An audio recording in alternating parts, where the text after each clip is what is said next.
मुझो पुत्र मतियो जेको है थोड़ा स्वभाव जा कड़वा जेको आई जेको रहियो इन कारण थी आजी वस्तु जेको रुकावट क्यों देव आजा पुत्र मतिया छा तो असा के इन दर्शन करना जो अने संते जो मिलन असा के कहणो है भले उते वञे ता मतियो पीर ठाई तन वखरी नबी बोले ता फ्रेंड तोजे जो इलम मते कमाई मते असी आफरीन थी वञो पीर तो जो अगुवापण है असी पर पीर खरा पर पीर की चौकी हटाए करे तो जी चौकी साबित करे अखंड ज्योत नजन का रतन ज्योत जो आज हे देव आई आयो जो के इस्लाम मजहब जो है देव तो के मर्द पीर जी ना से पुजीदा मर्द पीर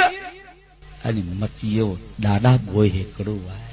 अने एतरो है आज ही जो है मर्द पीर जे दरबार में आज अची करे अने असी जीवन के धन्य समझो था असा जीवन सफल थई गयो।